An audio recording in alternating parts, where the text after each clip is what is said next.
तिथून तू असं कर का तिथून डायरेक्टली ब्लॉग घे आणि त्याच्यानंतर मग जाऊ. परत एकदा बोल ना. गाईज मला गाईड करते कसा ब्लॉग घ्यायचा. बस बस.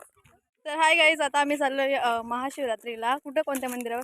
गोराईवर. तो गंगा गोरजेश्वर मंदिर असं नाव आहे त्याचा.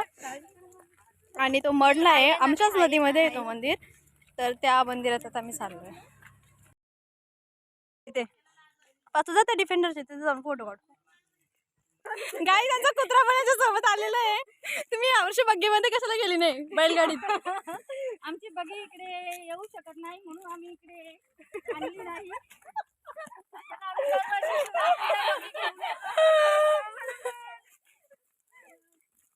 साध्या की तुला आता युट्यूबला फेमस करून टाकते मी. शेजारी नाही, शेवटी आपण सख्खे शेजारी. बघ ना कॅमेरात पण. हॅपी बर्थडे बोला सगळ्यांनी काव्याला. Happy birthday Kavya. थँक्यू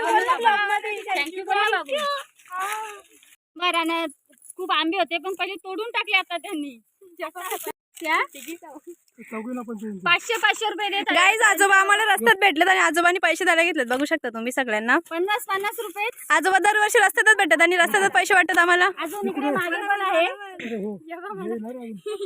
बघू शकता आजोबांनी सगळ्यांना पैसे द्यायला लहान नाही आहेत, घेतले. मोठे झाले. पैसेवाले आजोबा. गाईज शिवमला तुम्ही बघू शकता आमच्या वलीचा शेट येतो. माझ्या आजोबांचे मोठे भाऊ. आजा जाऊन आलास का तू? आजा तुझा फोटो नाही काढायला घेतला. तो पण या झाडामुळे आम्ही गाडी आणू शकत नाही. बैलगाडी ना, बैल पण अटकतील ना, गाडीही अटकू शकते आणि आम्ही पण अटकू शकतो, पडू शकतो. त्याच्यामुळे आम्ही घेऊन येत नाही. गॉगलला पटकन गॉगलला. बाबाले लांब गेले. गाईज शिवमला बघू शकता तुम्ही. शिवम शेट आहे शेट. तर गाईज माझ्या आजोबा नेहमी आम्हाला रस्त्यातच भेटतात, कारण की आम्ही सकाळी उठत पण नाही तेव्हा ते निघतात आणि जातात शिवरात्रीला दर्शनाला आमच्याच गंगा गोरजेश्वर त्या मंदिरावर. आणि मग ते आम्हाला, आम्ही जेव्हा येतो ना इकडे तेव्हा आम्हाला ते रस्त्यात भेटतात आणि मग त्याच्यानंतर मग ते रस्त्यात भेटल्यानंतर आम्ही तिथेच ते पैसे देतात शिवरात्रीला द्यायला. दरवर्षी आमचे असंच असतो नेहमी.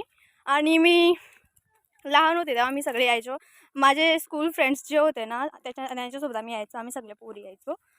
किती आम्ही 10-12 यायचो, मी आणि माझ्यासोबतच्या आणि माझ्यापेक्षा 1 वर्ष लहान असणाऱ्या. काय जर आम्ही पोचलेलो आहोत आम्ही ना दरवर्षी म्हणजे असं 8-9 वाजता येत असू. आणि आता बघू शकता तुम्ही मंदिर, तेव्हा ना मस्त होडीमध्ये आम्ही बसून गेलेलो आहोत.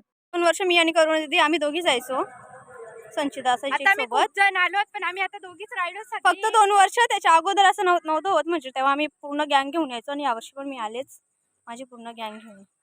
पण यावर्षी कसं करुणा दीदीचं लग्न झालंय, मग त्याच्यामुळे मी सगळ्यांना जमा करून आले. चला बाबा आपण सगळे जाऊ यावर्षी. नाहीतर मी तसं करत नाही, कारण मागच्या वर्षी आम्ही सकाळी लवकर आलो, कारण ऊन असतो पूर्ण दिवस आणि मग एवढ्या उन्हामध्ये नाही जमत. मला ऊन सहन नाही होत. पण यावर्षी घेतली. पण आता आम्ही सगळे आलेलो, पण आता ते कुठून गेलं ते माहित नाही ना.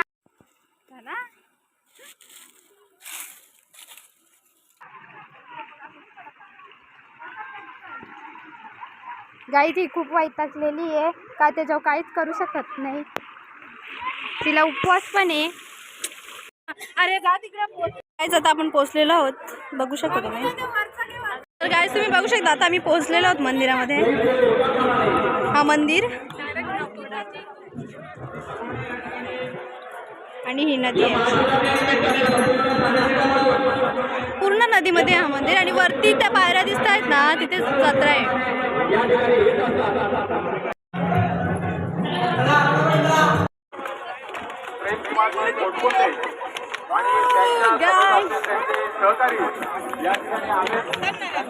लिंबू सरबत प्यायला थांबल्यात सगळे. आताच पोहोचलोय आता आम्ही. ही आमची पुटी. मला दाखव ना माझी चप्पल तुटले का. अगं काय घेते मला इथे.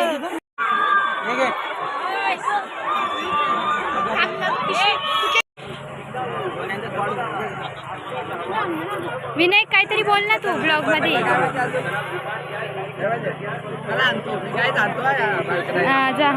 बाजू एकदम मागे बघ. गाईज कुठेतरी चौदालायचे म्हणून ती अपोजिट साईडला चालले. तर गाईज आता आम्ही मोकट चौथाला जाऊ, काहीच गरज नाही मला. भाविका तुला मी साबुदाणा वडा आणून देतो. आणि विनायक जो पळालाय, विनायकने जो कल्टी मारले का विनायक मला कुठे भेटलाय बघा, डायरेक्ट जत्रेच्या दुसऱ्या टोकाला. काय विनायक मी अभ्यासात हिरो आहे असं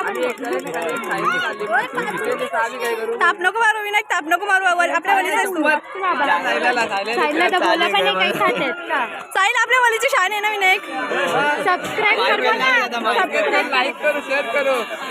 गाईज या सगळ्या भेल खात आहेत आणि मला उपवास आहे, तुम्ही बघू शकता. लाज नाही राहिली, बिनलाच्या सारख्या खात्यात कुठे पण. गाईज स्वाती की पण फुकट ज्यूस प्यायला आले. आणि गाईज प्राजक्ता ए पाचू इकडे माहित होतं इथं फुकट. गाईज प्राजक्ता किती खुश झाले बघा, जर फुकट ज्यूस प्यायचा तर फुकट भेटणार. आमचा डब्लू हरवला, कुठे भेटला काय झालं? शिवरात्रीमध्ये आमचा डब्लू हरवलाय, कोणाला दिसला असेल तर मजा येते. आमचा डब्ल्यूचा फोटो पण काढला नाही. आमचा डब्ल्यू सर्वांच्या पाया पडत होता, सरबत पेलो होता.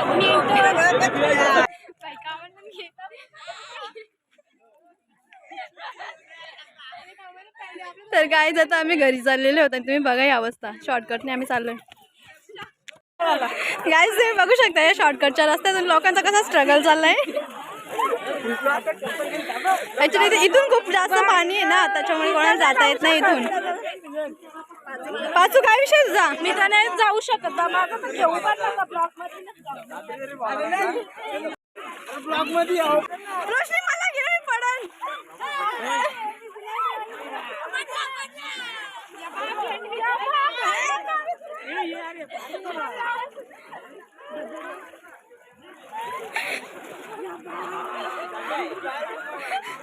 ही कांब्याचे पाहुणे आले गाईस, तुम्ही बघू शकता. काहीच गरज नव्हती याची.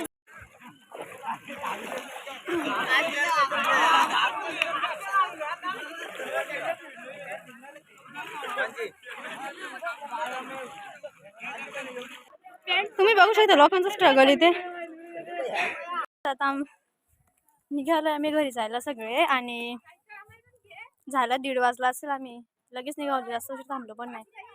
खडकाच्या ह्यातून चालले मी चालायलाच जमत नाही, आणि त्या पाण्यातून पाहताच निघालो आम्ही सगळे. काय सोनू दीदीला पाणी लागलंय ना, आम्ही पाण्यातून नाही जाणार, आम्ही उडत जाऊ.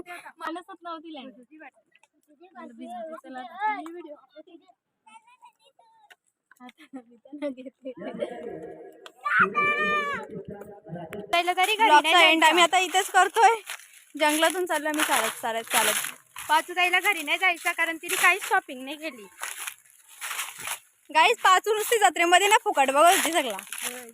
भरपूर ऑफर होती का आम्हाला. अंबरनाथ 5वा मैल सगळीकडे आम्हाला ऑफर होती. चला घेऊन जातो तुम्हाला, पण आम्हाला यायचं नव्हतं. आम्हाला इकडे चालत यायचं होतं जंगलातून आमच्या गोराईच्या मंदिरावर.